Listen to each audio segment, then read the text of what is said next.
হর্ষিনী সোহেলের দাম্পত্যে ফাটল। ঝাড়গ্রাম থেকে কোচবিহারে পাড়ি দিল পুরুষ লেপার্ড সোহেল।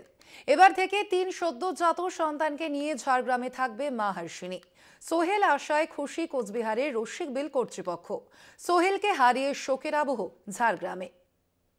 ঝাড়গ্রাম থেকে 3টি পুরুষ চিতাবাঘ পাড়ি দিল উত্তরবঙ্গে। ঝাড়গ্রামের জঙ্গলমহল জুলজিক্যাল পার্কে চিতাবাঘের সংখ্যা বেড়ে যাওয়ায় বৃহস্পতিবার বিকেলে উত্তরবঙ্গের কোচবিহারের রসিকবিলে পাঠানো হয়েছে 3টি পুরুষ চিতাবাঘকে।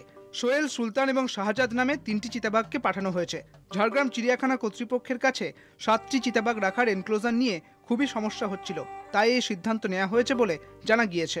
শুক্রবার এনক্লোজারে থাকা 3টি চিতাবাঘকে খাঁচায় ভরে 3টি পিকআপ ভ্যানে নিয়ে যাওয়া হয় উত্তরবঙ্গে। ঝাড়গ্রামের এনক্লোজারে 3 সদ্যজাত সন্তানকে নিয়ে থেকে গেল মা হর্ষিনী। উত্তরবঙ্গ থেকে ঝাড়গ্রামের জুলজিক্যাল পার্কে নিয়ে আসা হয়েছিল হর্ষিনীকে। সন্তানের জন্ম দিয়ে একবার সন্তানকেই খেয়ে ফেলেছিল হর্ষিনী। মূলত যাবজ্জীবন সাজা দিতেই তাকে পাঠানো হয় ঝাড়গ্রামে। পরে জুলজিক্যাল পার্কে পৌঁছয় সোহেলও। লেপার্ড দম্পতির সংসারে দুবারে 5 সন্তানও আসে।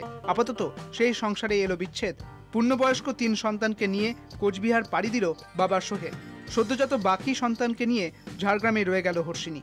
ঝাড়গ্রামের ফাঁকা এনক্লোজার দেখে মন খারাপ কর্মীদের, যদিও খুশি পার্কের রেঞ্জার।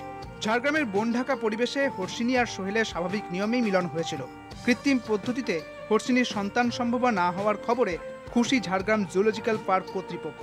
এরপর এই উপায়ে আরও লেপার্ডের বংশবিস্তারে আশার আলো দেখছেন তাঁরা। ঝাড়গ্রাম থেকে অশোক ভট্টাচার্যের রিপোর্ট, কলকাতা টিভি।